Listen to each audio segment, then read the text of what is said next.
It is my pleasure to introduce Julia Berkey. And Julia lives in Missoula, and she is the Community Preparedness Program Manager for Montana Department of Natural Resources. In this position, she works with the DNRC Forestry Division, as well as with other external partners to improve the state's ability to create and foster communities that are better able to live with fire, which our communities, our public needs this information. This is going to be, I think, a really good presentation.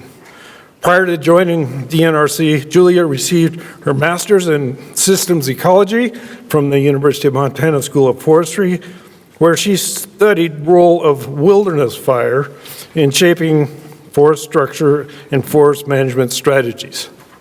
And I present to you Julia Berkey.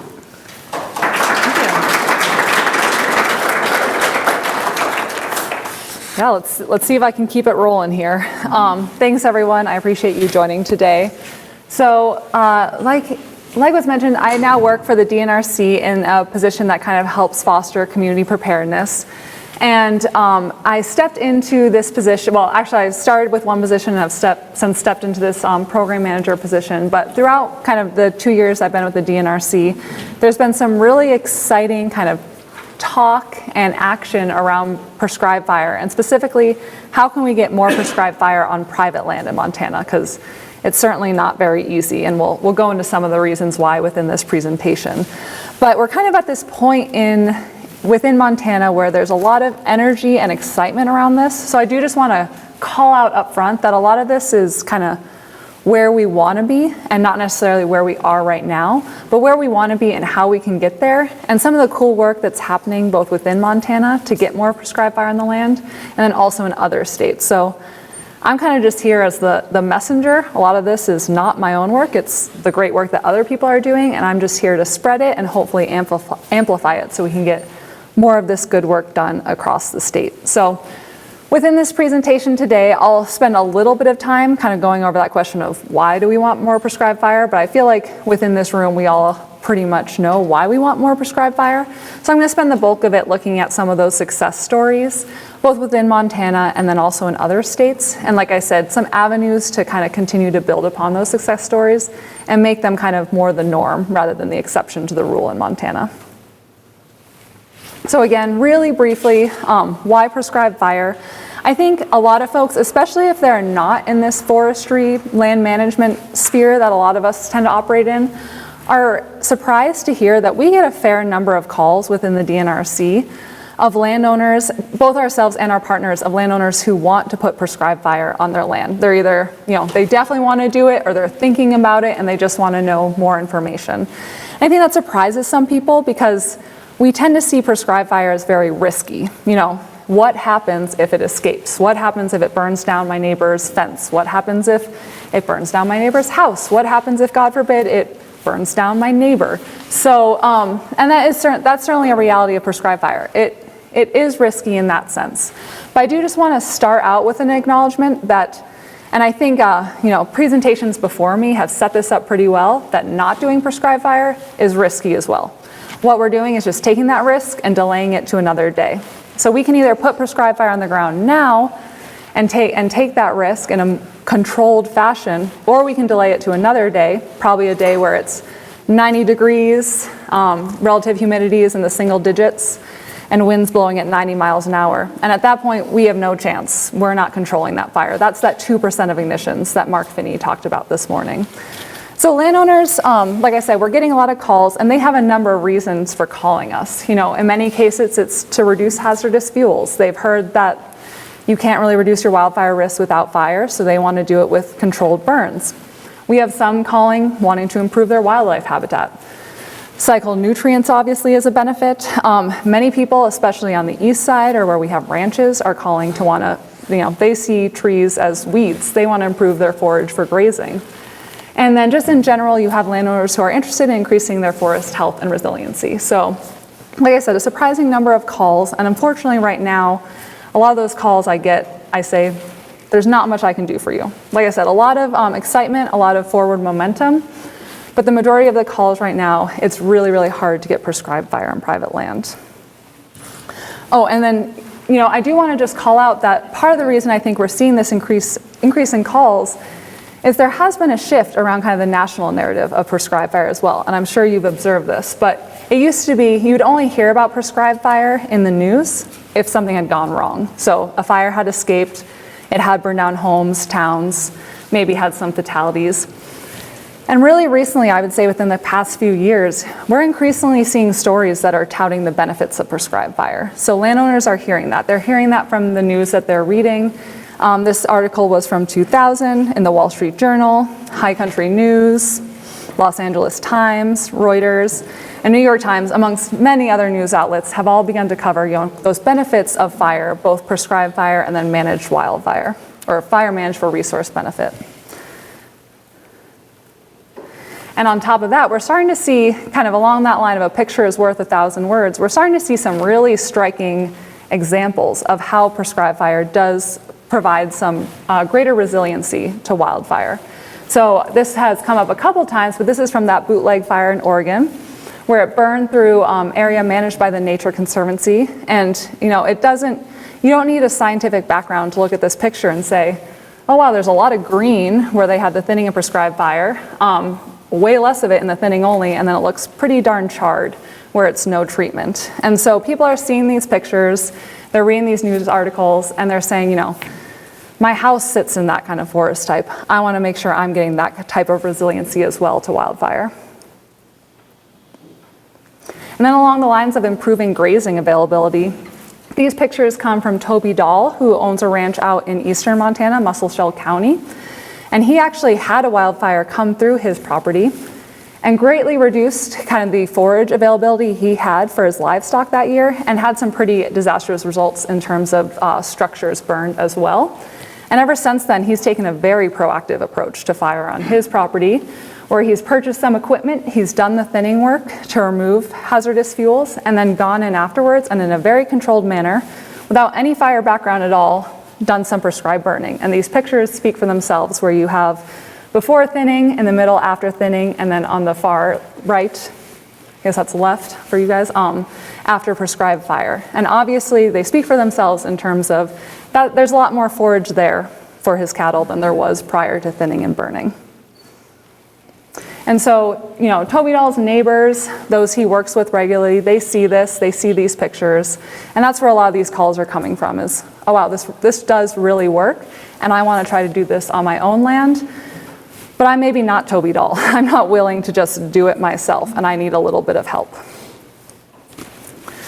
But obviously, prescribed fire isn't easy, especially here in western Montana. Our burn windows are really, really short. So those days where relative humidity, temperature, wind all lines up, and air quality is good enough to burn are few and far between.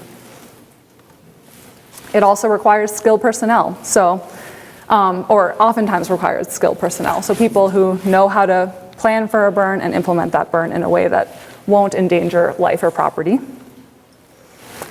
On the agency side, there's a lot of upfront work. So I work for the DNRC. Before we go and help anyone else burn, we have to have grants and agreements, make sure that the money can flow. We have to make sure that there's a memorandum of understanding in place so that liability is hashed out beforehand.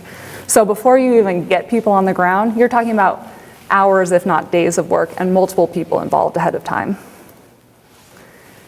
This one's a big one, and I'll talk about it a little bit more later, but we currently have really unclear liability standards in Montana. So if you're going out and you're lighting that match and something goes wrong, what happens in terms of how liable you'll be for those damages is unclear. We don't have a good answer, and if someone calls me looking for that answer, if they're a private landowner saying, I want to put fire on my ground, but what happens if things go sideways, I can't really give them a good answer because of our current liability standards.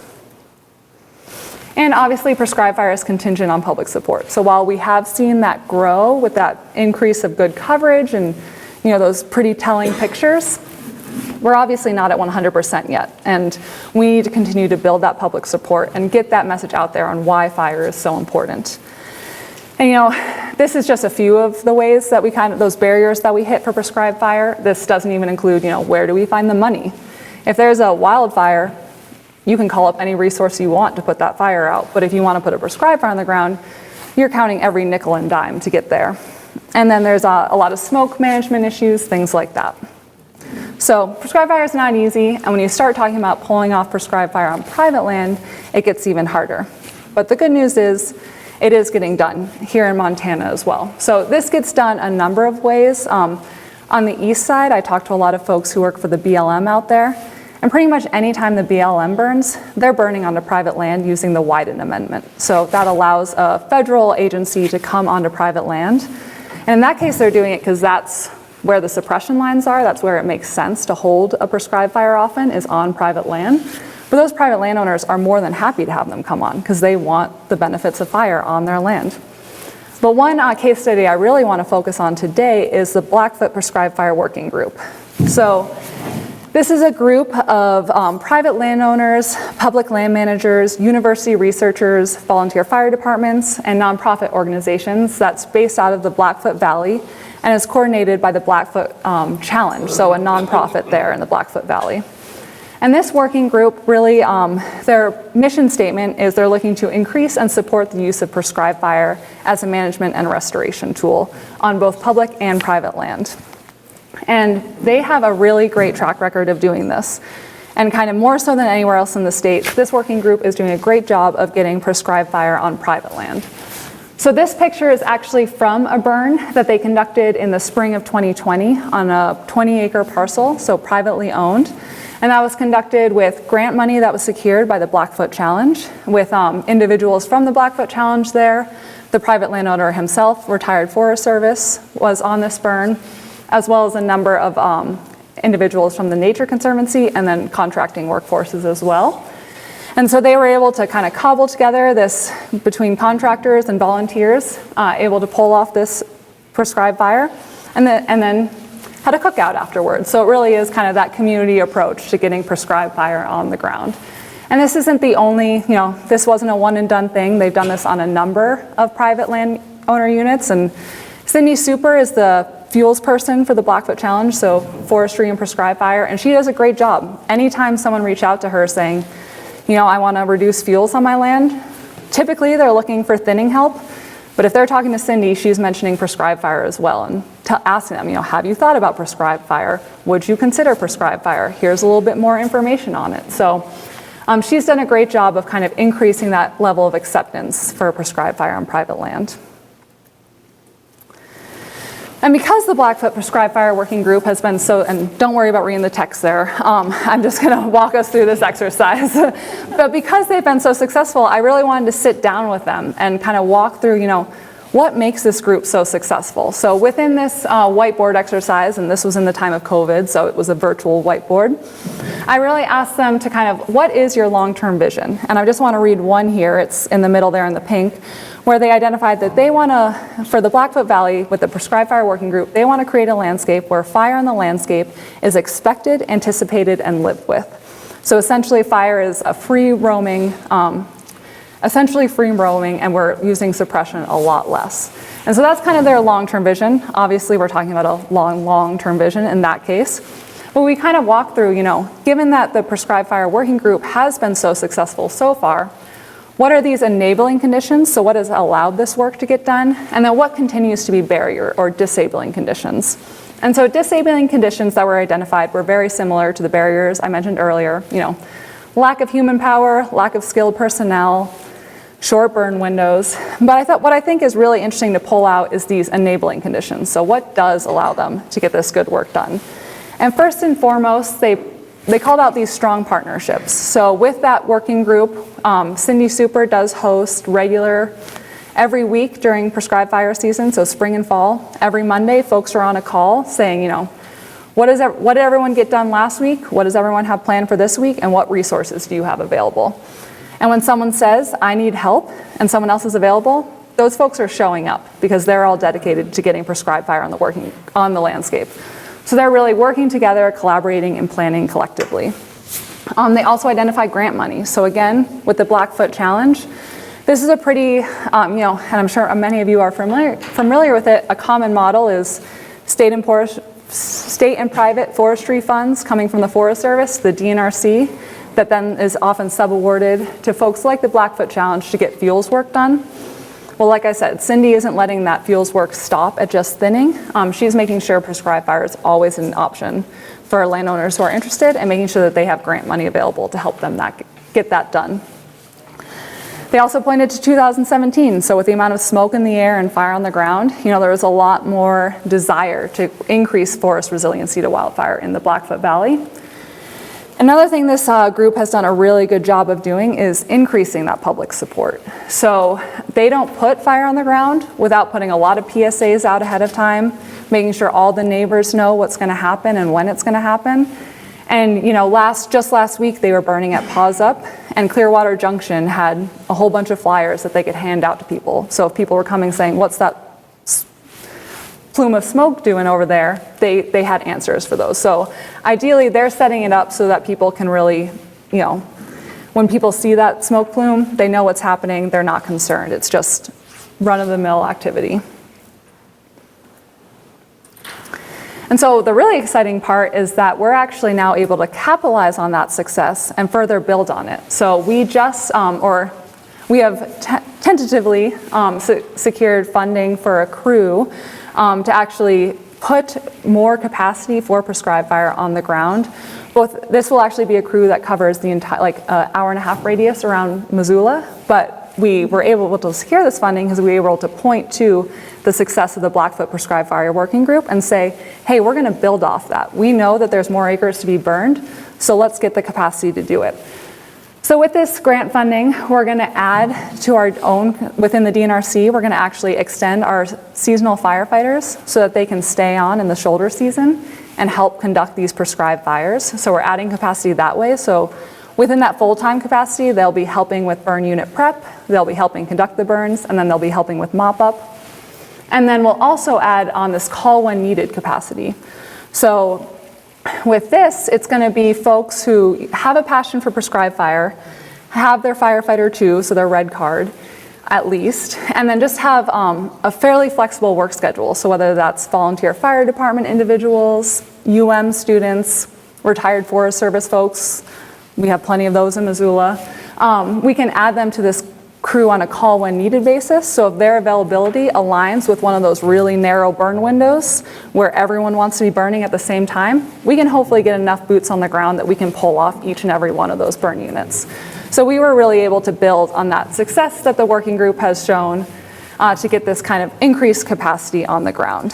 And from our perspective within the DNRC, this is really a win-win. Not only are we getting more fire on the ground, but we have a really tough time retaining high quality people because the Forest Service pays more and they can keep them on longer. So by actually adding to our seasonals time that they're with us and providing them with these prescribed fire this ability to add to prescribed fire qualifications, we're hoping we can really retain that quality workforce and keep them on board longer. So like I said, win-win. And so, we don't want this success to stay within the Blackfoot Challenge. I would love to see this spread across Montana. And it kind of starts to, bring up these questions, where else can we form this group? Obviously, the Blackfoot Valley has a really long history of land stewardship that doesn't grow overnight. But certainly we can start looking at taking the success elsewhere, figuring out what can be borrowed, and then what might need to be tweaked to reflect the local context and the local needs. But from kind of looking at this group and looking at work across the country, and like I said, my research background was in wilderness fire, so another example where you're really looking to change systems, change how we approach fire. What's really approach is that, you can't start to replicate this success until we're looking at hiring people who are passionate about prescribed fire. So making sure that across all agencies within a given area, when you're hiring someone, if they're going to have anything to do with fire or fuels, that they want to get more prescribed fire on the ground. We want to make sure we're engaging and empowering interested landowners so that they can be asking for these services and be trying to get these services on their land. And then also building up a contractor workforce that can respond and do this work on the ground. So there's a lot to be learned from here in Montana from that Blackfoot Prescribe Fire working group, and certainly other areas as well. I think that's just a pretty unique example of where they're doing a lot of kind of cross-boundary private land burning. But there's also certainly a lot to be learned from other states. And a lot of the upcoming slides are going to be me ripping directly from existing slides that were presented during this Montana Prescribe Fire Learning Exchange, which was put on by the Fire Adapted Montana Learning Network last spring. So at this time, I was actually coordinating this network. And what I did was I brought in a whole bunch of speakers from across the country and also across Montana, and basically just asked them, like, we know we have all these barriers to prescribe fire. What are you doing within your organization or within your state to start to address those barriers? And so the first one that I kind of want to point to is this barrier of we need more skilled personnel to pull off more prescribed fire. And Ben Wheeler, who works for Pheasants Forever in Nebraska, presented on one approach that has really worked for them in Nebraska. So Great Plains State, lots of ranching communities, or lots of ranchers, lots of wide open area. And this is prescribed burn associations. So a prescribed burn association is essentially a collective of landowners and other interested individuals who pool resources, whether that's time, money, qualifications, equipment, to get prescribed fire on the ground, and it's often pretty geographically centered. So in Nebraska, they have several prescribed burn associations, and it really is a collective of folks who say, we're going to help each other. Basically, this neighbors helping neighbors model of we want to get more prescribed fire on the ground, so we're going to help each other to do it. One day will be your day, tomorrow will be my turn to take advantage of this. And what Ben talked to within his presentation is that these prescribed burn associations usually tend to start off as pretty agency driven. So obviously, when you first start out, it's the federal folks, the state folks, maybe the NGOs who tend to have that training, qualification, skills necessary to pull off prescribed fire. So they'll tend to kind of start off the PBA, and they'll be providing a lot of that as you begin. But then as those PBAs kind of grow and expand, you start to see these signs that it's shifting from that agency focus to more of a landowner-driven process. And so these are some of the signs he pointed out. Number one being participation by the next generation. So he showed a lot of pictures of these pretty young kids, and obviously you're not putting them dragging the drip torch, but you might put them taking weather observations. You might have them manning a hose in their princess dress. So there's a lot of different, and once you start getting the next generation involved, it starts to build that culture around prescribed fire. Acquiring your own equipment was another thing that he heavily emphasized. So oftentimes at the beginning, there's a pool of resources available, and then these ranchers will start to say, hey, I can build my own water tender. And that's what he shows here is, someone slapped a water tank on the back of their pickup, and now they have a water tender. And they have that ability to continue to use that into the future. And by investing in that equipment, they're showing that they're invested in this process. So like I said, as that starts to grow, that participation by those ranchers starts to grow, you start to see those logos vanish. And it's no longer, the BLM or the Forest Service or Pheasants Forever who are leading these burns, but really those local ranchers. And as a result, you really start to restore fire as an ecological process within these ecosystems.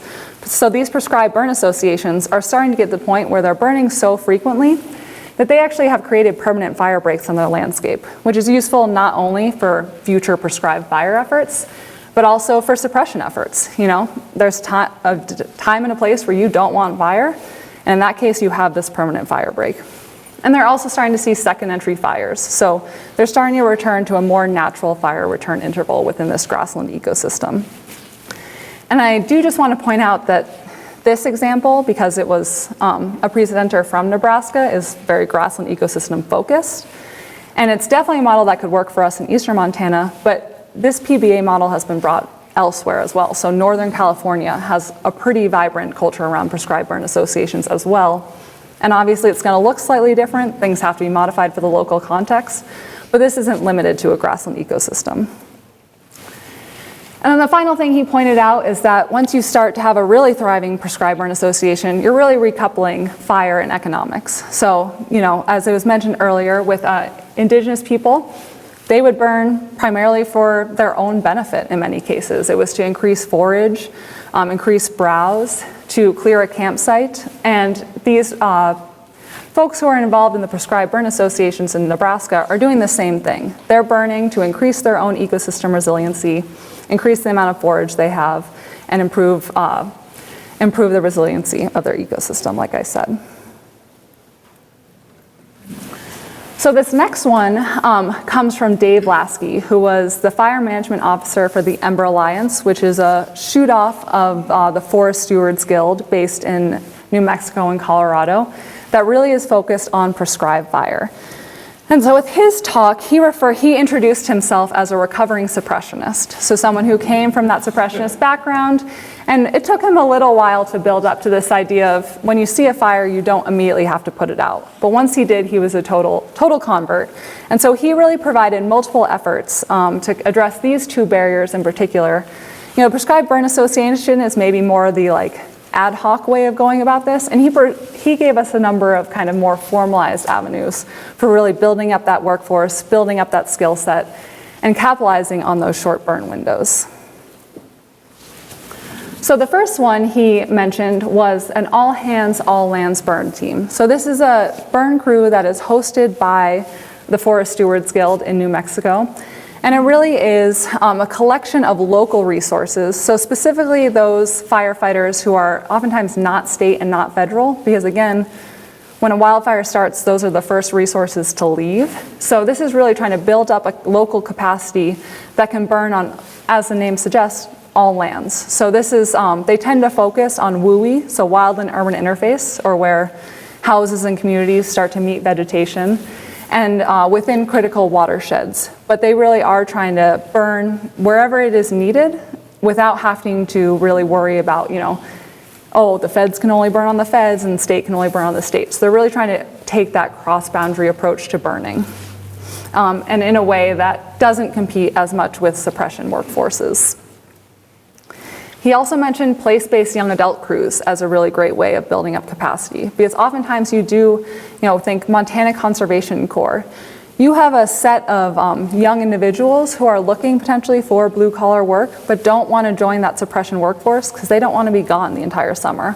So this allows them to get some fire experience, provide ecological restoration opportunities within their local community, and they get to stay local as well.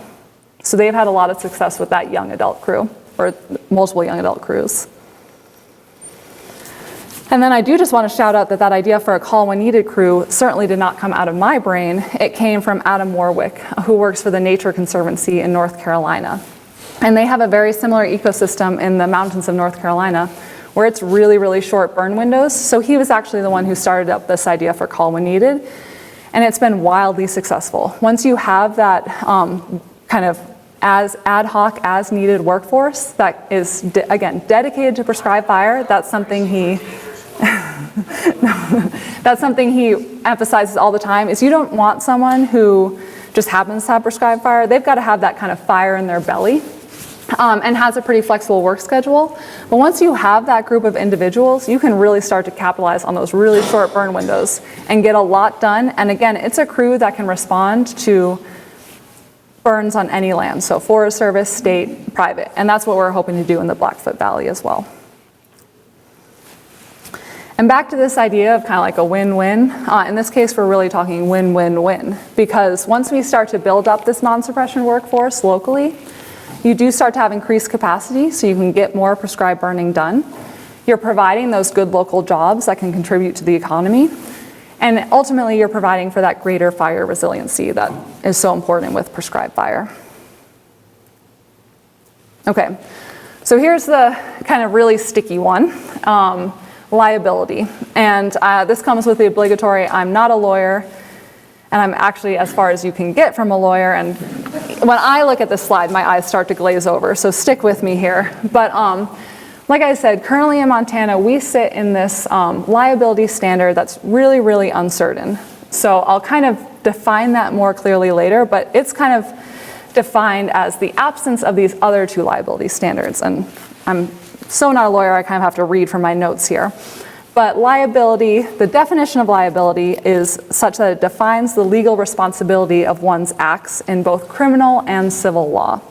So once we start talking about prescribed fire, essentially you are codifying, if I'm the one lighting off a prescribed fire, how much can I be held liable for if whether I burn up a fence post or a home or potentially a life is lost. So codifying, when you start to codify liability, it can go one of two ways.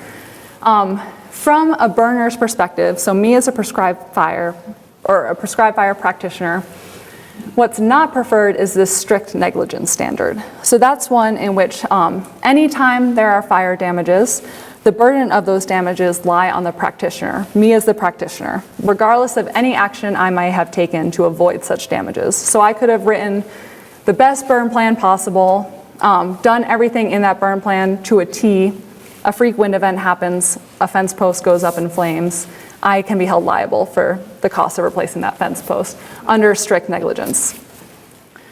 And then more ideal for me as a prescribed burner is this negligence standard of liability. And this is one in which the burden of proof really lies on that person making the claim against me as a burner.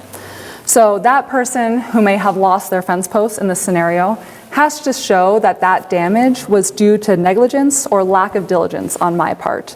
So essentially back to, if I had a plan, if it was a good plan, I followed that plan to a T, and a freak wind event comes, in that case, I can't be held liable for those damages under this negligence standard. And there is a little bit of kind of variety in that negligence standard that I won't go into today. I'll point to that this slide was created by Aspen Ward. She's a current law student at University of Montana, and she presented on these liability standards. And if you really want to know more, I'd watch that presentation. I'm not the person to ask, but there is some kind of range in that negligence standard, but that is the more ideal place for me as a burner, or to be the state standard for me as a burner. And like I said, where we currently sit is in this uncertain category. So because Montana has never really codified what our liability standard is, it's instead determined by common law. So essentially every single time a prescribed fire has escaped, a fence post is burned up, there's been a different criminal or civil case, and then the outcome of that case contributes to a whole range of like, well, this could happen, or this, if I go tomorrow and light off a fire, the damages could be any one of the ranges within there. So it really does range significantly, and that's the reason why if someone calls me today and says, I want to put prescribed fire on my land, what can I be held liable for? My honest answer to them is, we don't know. So this is a big barrier, and actually there's been some research, you might think that being in that strict standard is the worst possible place you can be because it is, for lack of a better word, so strict. But some social science research shows that you'd actually rather be there than in the current uncertain state, because at least then you can provide an answer and people can make an educated decision of, yeah, no, that's too much for me, I don't want to do it, versus right now it's like, ooh, I don't know, good luck. Where we would ideally want to get, again, from a burner's perspective, and there's a lot of different ways you can get there, but where we ideally want to get is this negligence standard, and that would have to be done through legislation.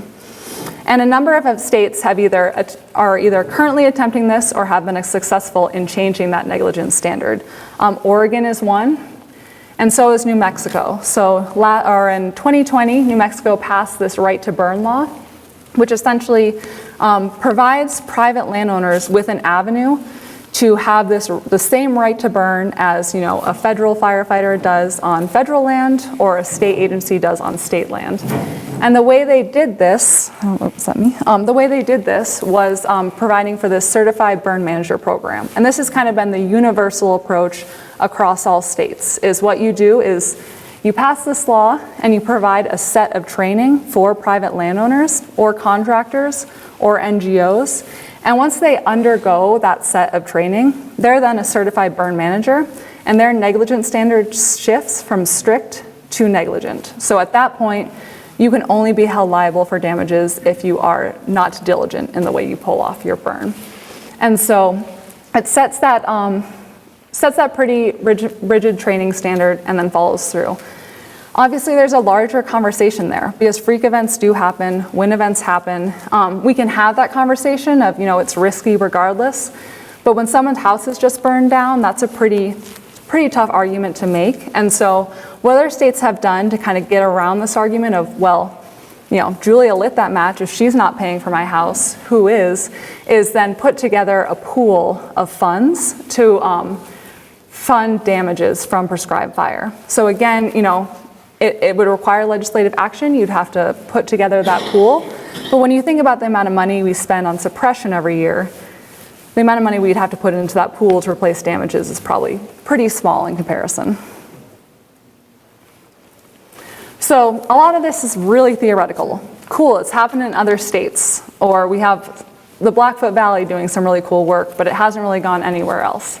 So how do we start to address these barriers at a greater scale within Montana? Well, kind of through that learning exchange and through many conversations and many success stories in other states, kind of the one thing that rises to the top that we should definitely be doing is setting up a Prescribe Fire Council for Montana. So Prescribe Fire Councils generally serve as forums to advance the safe and effective use of prescribed fire within a given state or geographic region. And this figure here is a little outdated. It's from 2019, the Coalition of Prescribed Fire Councils. But all the states in orange or reddish orange have existing and active prescribed fire councils. Idaho at the time was just setting theirs up. They actually have theirs now. It just went into effect in 2021. So we, Montana, are looking pretty lonely there as a white state with no prescribed fire council. And that's a bummer for us because councils are a really important avenue for that partnership and collaboration that's really important to start to advance the pace and scale of prescribed fire. With a Prescribe Fire Council, you can start to address the barriers to prescribed fire, like liability. So with both those examples I showed, Oregon and New Mexico, as well as Washington, California, Colorado, they have all attempted to change their liability standard, and in every case, it's really been pushed forward by their Prescribed Fire Council. And you can start to build support for prescribed fire with education, with outreach. And they can also serve as a source of information. So for those landowners who are calling and want to get more prescribed fire on the ground, they no longer have to be like, do I call Julia or do I call someone with the Forest Service? We can point them to the Prescribed Fire Council, which often has the more established, more successful councils do have a paid coordinator who can start to field some of those questions. The exciting thing is, and especially for those of you who sat in on the Montana Forest Action Plan talk earlier, is that we actually do have a fair amount of momentum right now behind setting up a Prescribed Fire Council. And it was actually with the passage of the Montana Forest Action Plan in 2020, prescribed fire was identified as kind of one of the primary objectives for reducing wildfire risk on the landscape by the Montana Forest Action Advisory Council. And now that we're in this phase where we have the Montana Forest Action Council that's actually trying to advise and implement the Montana Forest Action Plan, what they have identified as a priority for getting to that objective of restoring prescribed fire is, number one, establishing a Prescribed Fire Council. So like I said, there's a fair amount of energy, and we're hoping to actually, we have within that grant funding that's funding that crew, we also will be funding a paid coordinator. So when this funding hits in the fall, we'll be able to start actually pulling those people together and getting the first steps to setting this council up. And then once you have that Prescribed Fire Council, you can start to look at other avenues for and in conjunction with setting up, you can look at those avenues for increasing capacity across the state and kind of working to overcome those barriers, especially on private land and especially that liability barrier. So I would hate to just leave this with so we're working on it, don't worry about it, because what we will really need is a pretty collective action from a number of stakeholders. So I'm kind of hoping that each one of you in this room are going, well, how can I help? Because the answer is you can.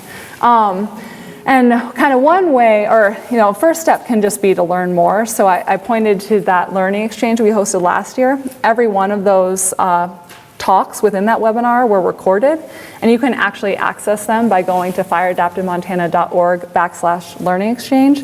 And I meant to bring them up, but if you find me later, I have little flyers with a QR code that will bring you there as well. And that's the flyer there. So a lot of good information there if you want to know more about councils, if you want to know, there's the whole talk on prescribed burn associations.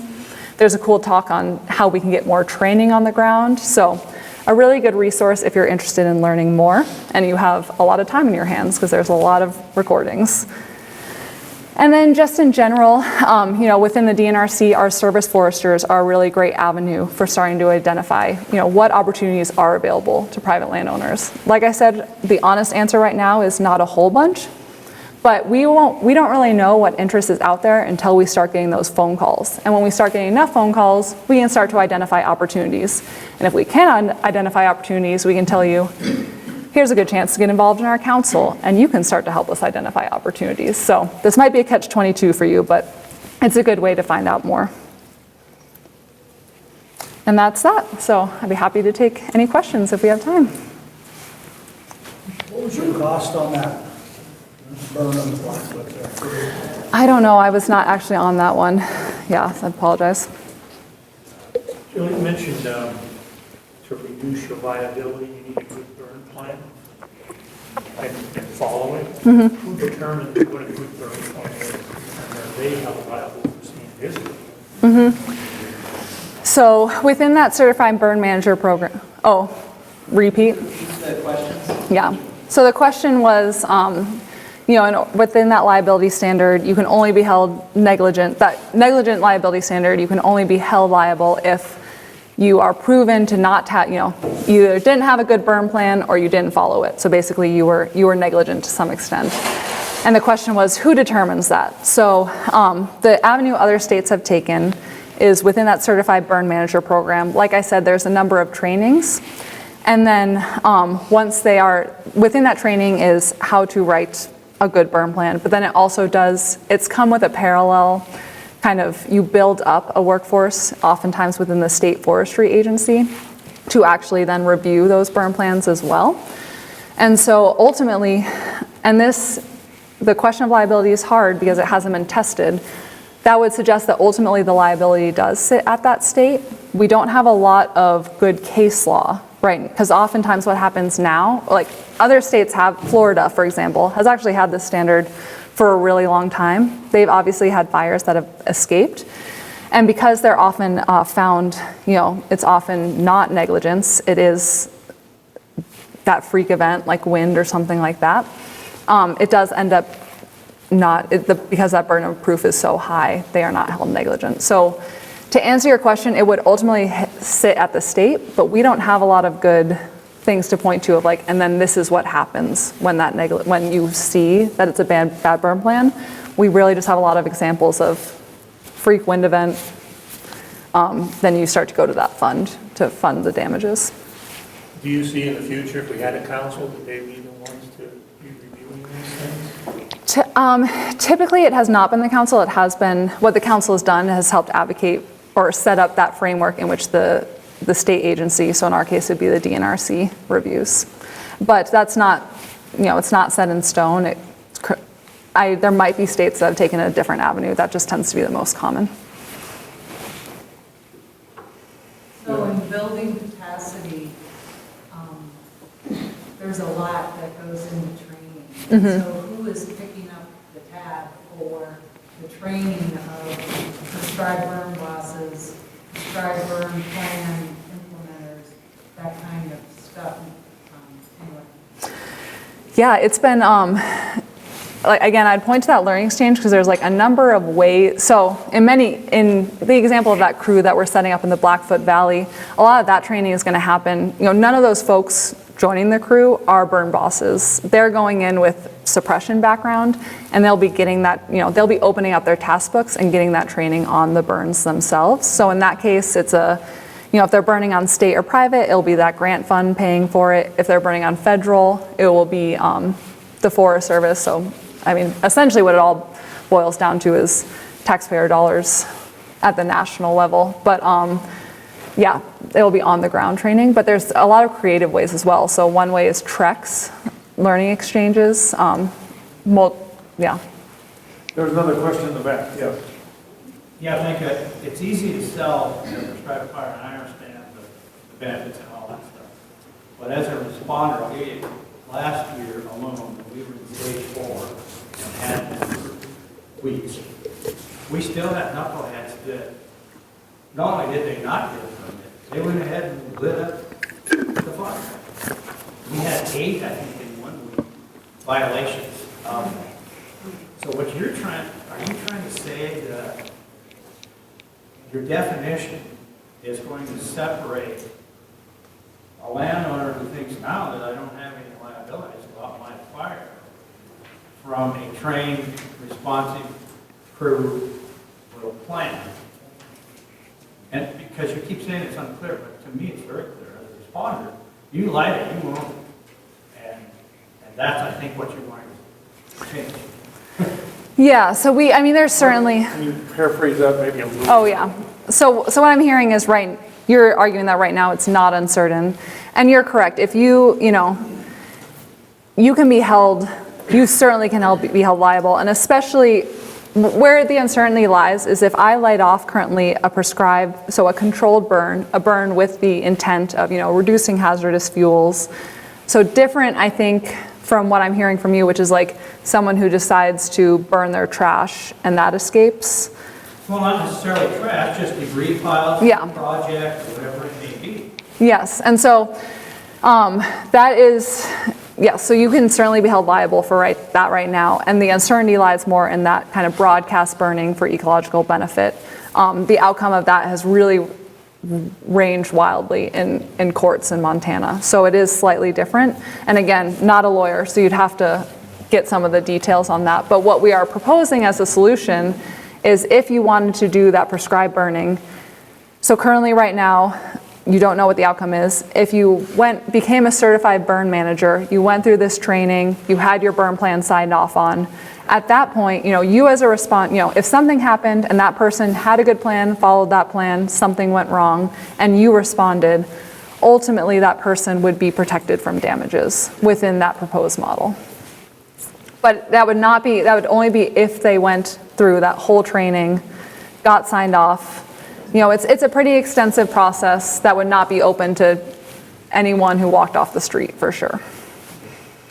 Yeah, so like New Mexico that has certified burn program manager, or 4 other states that have that, are they adopting the incident qualification certification system in the task books? No, it's not in direct parallel. So it is more tailored to the non-professional firefighter and more that kind of private landowner, or kind of a parallel system. Yeah. Mm-hmm. Yeah. Yeah, I'm a private forest owner and also a retired Forest Service employee that managed the fire program. So, I'm very supportive of the need to do prescribed fire on private forest lands. But as the president of the Montana Forest Owners Association, our members don't want to be impacted by escape fires from other ownerships. Mm-hmm. Whether, they were following a certified burn plan, or it was a freak accident. Mm-hmm. The idea of a pool to help compensate for loss, I think is tremendously significant, as well as maybe some responsibility by the state agency, for oversight. So I'm volunteering DNRC to be that agency. Thank you. Does that pool have to be passed by the legislature then? So that's a good question, and Rephrase that, that's a good question. Does the pool have to be passed by the legislature? The one example that I have heard of, and I apologize, I don't have all the answers today, and we're kind of actively researching this as we go, but in Colorado, that is what they did. When they passed the legislation to set up the Certified Burn Manager program, they also, within that legislation, included a pool for damage compensation. So is there a current interim committee that's looking at this for the 2023 legislature? Sure isn't. That's what I wish there was. If you want to start one up. Jason? I had a question about the Wyden Authority. You mentioned that for the BLM, and maybe they're doing some of that on private land in eastern Montana. And And I know the Forest Service also has that ability to use that, and a lot of their protection is in western Montana. So are you seeing that done more? Can you explain, like, how could that be used more as a tool potentially? Yeah, it does get done. A really good example is Mike West out of the Tally Lake Ranger District. He's the fuels AFMO there. He's currently detailed out, but to jump to the end of the question of it gets done a little bit, I think it certainly could be done a lot more. And what it just takes is, again, to that point of like hiring people fully committed to Prescribe Fire, it takes Mike a lot more time, back to that barrier of MOUs and agreements, to set up that agreement with the landowner where they're bringing that treatment. Because it oftentimes, to Mark Finney's presentation, obviously the thinning has to happen first and then the Prescribe Fire. So it's a lot more work and requires a lot more legwork, and it could be done a lot more, but obviously a lot of fuels AFMOs are overstretched, and if that's not something that's highly emphasized, it tends not to get done. Just to follow up on that real quick, is that something that the Forest Service has to propose, or can private landowners come to the Forest Service to propose? I do not know the answer to that. With other widening projects, it can be both ways. Okay. Another question? Yeah, just, I wonder if there's enough data that prescribed fires prevent property damage, and if there were enough evidence to encourage insurance companies to add money to that pool, and if that's happened in any other states. Yeah, that's actually a good question. And insurance certainly, and I didn't get into it today, but with that liability shift, insurance is part of that conversation as well, because that actually encourages as well insurers, like it increases their ability to insure Prescribe Fire, essentially, insure Prescribe Fire as a management action. So they're certainly part of that conversation, and I don't know the answer to that, whether they're chipping into that pool. But I mean, it wouldn't be unprecedented in terms of that's how many such pools are funded. Any other questions? Well, thank you, Julie. I would just like to add, I couldn't help but thank Jason. We burned a little project last December, and it was in viewing distance of the interstate down there by Butte, Montana, and perfect day to burn. We were burning piles with trip torches, and about 10 minutes into the project, Jason gets a call. He says, "Hey, we've got 9/11 just going off the hook. What are you doing out there?" And I couldn't help but think, it would have been nice to have somebody on that interstate handing out flyers saying, "Hey, look what a good job." But there was a lot of people that really could not understand why we just put out a big fire down by Wisdom and we're lighting another one right by the interstate in Butte. But a flyer handing out on the interstate would have worked great. Well, I want to thank Julia for excellent job, and on behalf of SAF, we'd like to present you with a gift. Thank you.